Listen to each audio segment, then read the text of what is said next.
Would you like to know your 2 secret keys to unlocking struggles with mental health? And I'm talking about all mental health is going to be affected by these 2 secret keys that are part of every human body. Well, if you'd like to know, watch this video to find out. Hello, my name is Jesse. Welcome to the channel Open Source Owners, where we talk about what if humans had an owner's manual? Wouldn't that be nice? I think it would be nice, ladies and gentlemen. Introducing your vagus nerve, not like I'm in Las Vegas, but your vagus as in vagabond, like a traveling nerve. That's how it is named. So the vagus nerve is the 10th cranial nerve, so it just runs up and down the spine. And it runs throughout most of your major organs, including your gut, your heart, your brain, your lungs, and more. And it is named for the word vagabond, so hence the traveling nerve is sort of how it is referred to, okay? So the vagus nerve has 2 major parts, and it gets a little confusing, so stick with me here. But there's essentially 2 major branches of the vagus nerve. One is called the ventral vagus, and this is really the newer vagus nerve, and only some mammals have this nerve, including you and humans in general. It is myelinated, which allows signaling to move quickly. Myelination just means having a fat layer. It's like coating electrical wires, having a bare electrical wire versus having a coating, a plastic coating on it. Well, the nerves work the same way, and myelination allows for, because it is a fat layer that coats the nerve, it allows for fast, very, very, very fast signals to be sent. The ventral vagus branch of the vagus nerve also activates what's called fight and flight responses, which everybody's heard of, I'm sure. It is active when the body perceives danger, and in a healthy state, it is activated in times of play and exercise. So the vagus nerve is sort of observing the world through what's called interoception, the feelings of the internal world. And it's always sensing, whether you're awake or asleep, at any point in your life, it's always sensing for relative safety versus relative danger. And it's reading the signals of the room. And in particular, the vagus nerve is reading social cues from other humans, okay? And so again, if you go into a fight and flight, a hyper-mobilized, energized response pattern to survive, to deal with some type of threat, that is the ventral vagus nerve. Now, it's not to be considered bad or good, because the part of the ventral vagus that is good is what we engage in when we're doing play and exercise. So it's sort of like we have energy, we have motivation, we're feeling connected, we're feeling social, we're feeling playful. That's also the ventral vagus nerve. Okay, so what's the other branch? Well, the other branch of the vagus is called the dorsal vagus. And this is the really old part of the vagus nerve, and most animals have this vagus nerve. It is unmyelinated, so meaning it is slower, and it turns on the freeze and dissociate response in the body. It is also activated when the body perceives life threat. So not just danger, but oh my gosh, I think I might die in this scenario. So if you think of like a cat grabbing a mouse, right? The mouse will play dead at first before it is actually harmed as a life threat response, which is regulated by the dorsal vagus nerve in the mouse. And we have the same feature. When we perceive that there is life threat is imminent and we will not be able to escape, the body goes into a subconscious shutdown response that I call freeze and dissociate. So this is sometimes referred to as the emotional shutdown state. Where people, when they're triggered into this state, and this is very common, ladies and gentlemen, you might get triggered by something somebody said, something somebody did, something you perceive, something you fear, and you go into what's called an emotional shutdown, where you actually can't articulate the emotion that you're feeling. You can't, if somebody says, "How are you doing? What's wrong?" you will have a very hard time actually getting the words out of your mouth. You feel frozen. You can't really move. You can't really just move on with your day. You literally are sort of stuck, and that's sort of an emotional shutdown. Now, the dorsal vagus branch also activates the part of our body in a healthy state that we call rest and digest, when we're like just chilling, or we're meditating, and we're cuddling with somebody, or we're feeling really connected and bonded. So that's the sort of 2 sides to the vagus nerve. You have one that's sort of fast and motivating and energizing. You have one that's sort of slow and brings everything into a shutdown state. Okay, cool. The importance of the vagus nerve. Well, the vagus nerve controls your facial muscles. So go ahead and smile right now. That's your vagus nerve controlling that. Frown. That's your vagus nerve controlling that. It also, very interestingly, it connects to the inner ear and how we hear and perceive reality. So if you hear a voice that's a low, rumbling, sort of partial yell, the inner ear will pick that up and send signals through the vagus nerve very, very, very quickly, beyond your conscious recognition of danger. It'll perceive low, rumbly deep voices as dangerous, or it'll hear low rumble noises in nature as dangerous, and it picks up on those. Now, on the other hand, if you're sitting with a mother rocking a newborn child and she's doing a humming, singing lullaby voice, the inner ear will perceive that as a safety signal. And it does so very, very quickly beyond our conscious awareness into the subconscious space. The vagus nerve is responsible for picking up on tone of voice. So it really reads and maps tone of voice. And now tone of voice is something that's written into our brain maps at a really young age, of whether that tone of sarcasm is connected with some type of withdrawal of love or withdrawal of connection, or if that tone of voice is connected with connection or laughter or joking around. So tone of voice is sort of, it's not a universal thing, it's a learned thing, but we pick it up and we connect to it very quickly. So if you get into fights with your partner regularly based around their tone, then this is actually what's going on at a deeper level. The vagus nerve is picking on something that used to be a threat or something that has been connected with danger. And now we're reacting to that as if there is a threat or danger. Peripheral vision. So if you're in a fight and flight mode, it's the vagus nerve that makes your vision become pinpoint. And if you're in a rest and digest mode and everything's good, it's the vagus nerve that pulls your peripheral vision, pulls your vision back into peripheral vision. If you're out hunting or if you're in a flow state, you're in a deeply peripheral state. Your vagus nerve is highly attuned to what's going on and picking up on all sorts of subtleties in the landscape.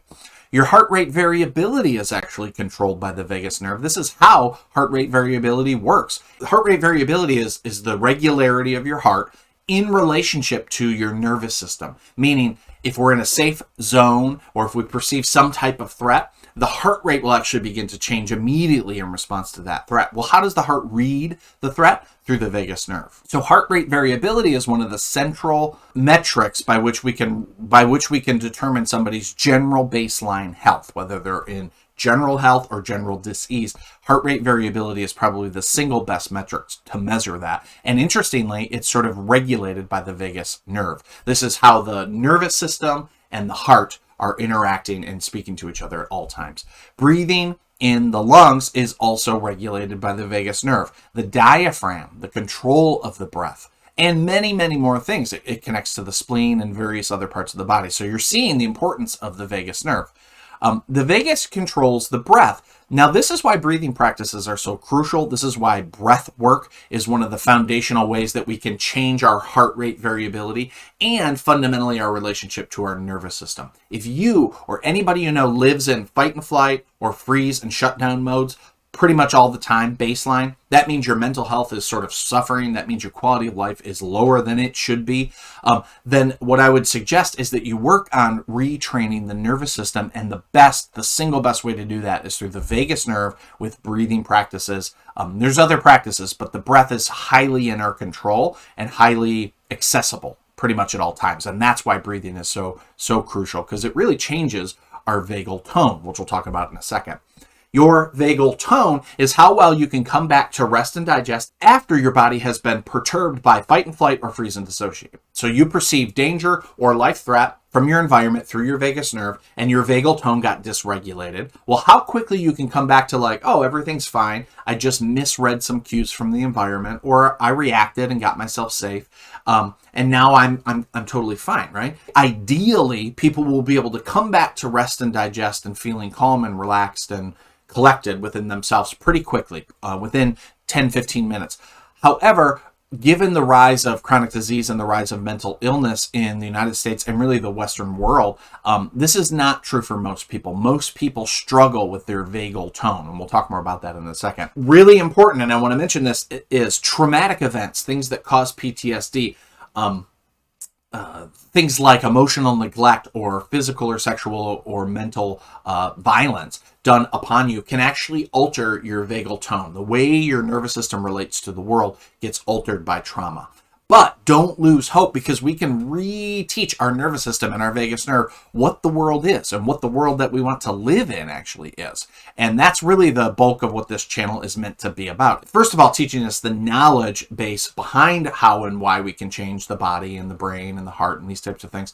But then, more importantly, the actual practices to actually change the vagus nerve. Keep checking out the channel for more practical, like what do we actually do with the vagus nerve and heart rate variability if you'd like to know more. Overarchingly, what we want is a high vagal tone, not a low vagal tone, and we can retrain our vagal tone if it is low. Polyvagal theory is really based on the pioneering work of Dr. Stephen Porges.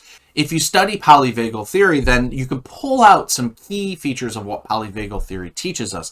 I think polyvagal theory and the understanding of how the vagus nerve interacts with attachment is a fundamental sort of new understanding of human health and particularly mental health. Almost every mental health diagnosis or disease would be influenced heavily by early childhood attachment and early childhood polyvagal interactions. So polyvagal theory is really a new phase in psychology, in understanding the human psyche, and in understanding how to confer health or confer disease.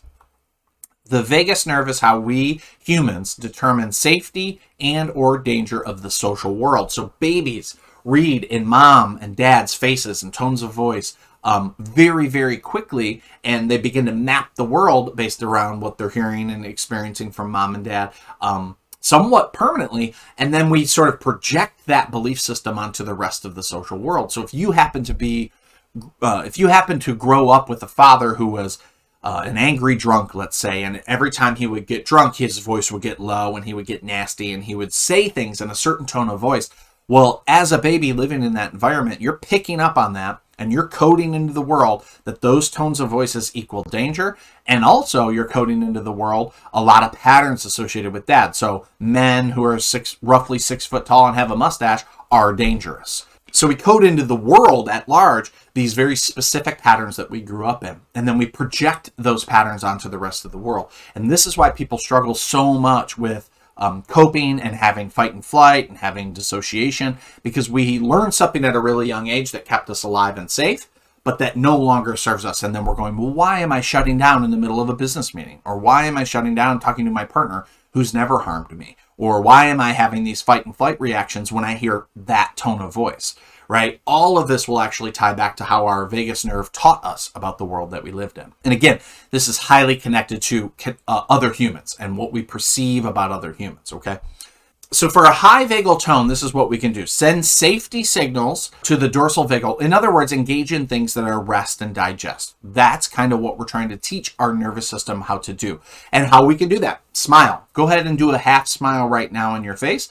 There is evidence behind the idea that if you put a smile on your face, it actually begins to trigger neurological and physiological changes in the vagus nerve, including neurochemical changes, things like dopamine and serotonin, etc.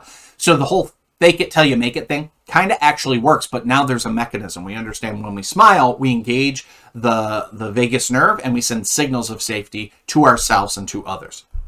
You could talk or sing in a lullaby tone-like voice. This helps reteach the nervous system what safety is. You can hum or sing. That helps teach the nervous system what safety is. You can purposely engage your peripheral vision. Especially, I talk about this with clients who are in fight and flight. If you can have a 3 or 4 step strategy when you notice you're in a fight and flight mode. So this whole set of things is sort of things that are slower and help us be in that dorsal vagal place, but in the healthy branch of it, if that makes sense. So remember, dorsal vagal is connected to shut down, freeze, and dissociate. But the good side of the dorsal vagal, the healthy side, the safe side, is rest and digest. These things in the italics are things that will bring us into rest and digest. We could put into there things like crafts or arts or being with pets or being with loved ones, etc. So anything that can teach yourself again and again and again what the safe version of rest and digest is will help retrain your vagal tone and will help retrain your heart rate variability and will ultimately help you not get into a freeze and dissociate response anymore. Eventually you'll be able to retrain yourself out of that response pattern. Now, what if you go into a fight and flight pattern? What if you have a lot of energy? Well, we want to talk to the ventral vagal nerve here, and we want to help engage the ventral vagal in the safe version of fight and flight, which is called play and exercise. So how do we do that? We can take that energy that we feel when we're feeling fight and flight, and we can try to play with others. And while we're doing that, make eye contact. We can try to exercise regularly, physically move our body in a healthy way. We can play with animals. We can do martial arts. We can do boxing. We can do dance. We can play live music with others. We could hunt. We could forage in nature. We could hike, rock climb, swim, lift weights. Anything that you use to use that energy that you have from fight and flight, but turn it into a positive feeling of play and exercise. That's how you're going to retrain your vagus nerve, and that's how you're going to improve and increase your vagal tone. And all that means is, all the vagal tone sort of means is how quickly you can come back from feeling danger signals to reminding yourself that you're in a safe place.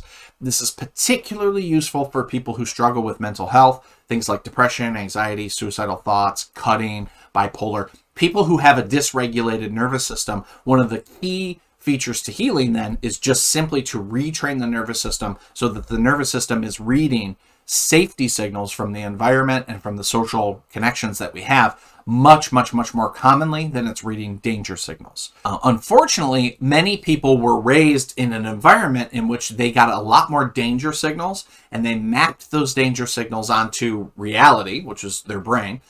But as children or as developing humans, that's not reality writ large. What that is our perception of reality. And so polyvagal theory teaches us how we can rewrite our perception of reality, especially if we are robbed from the safety signals that all children and all developing humans really deserve as children. But we don't all get that, right? In fact, high percentages of Americans do not get that perception of reality. So it is up to then us and our communities to help rebuild and reteach through the vagus nerve what is safe and what is social and what is pro-social versus what is dangerous and what we need to avoid. All right, as usual, that was a lot of information that I hope was useful. I hope you can take something from that, share that with somebody. I hope that can improve your life or the life of people you know in some way, shape, or form. That's why I'm doing this. If you want to know a whole lot more, please don't hesitate to download this 60-page ebook called The Owner's Manual Part 2. It's free. All you got to do is put in your email. Check the link below for that, and thank you again for doing so.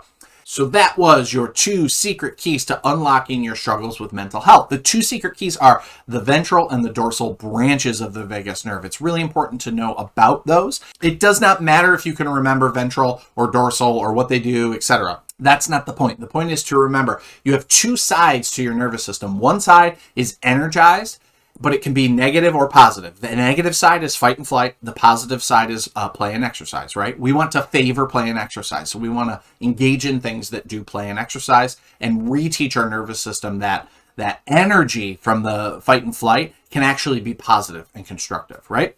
The other side, so the other branch is the dorsal vagal. You don't have to remember the name. Just remember you have a part of your nervous system that goes into shutdown mode when we perceive high levels of danger to the point of life threat.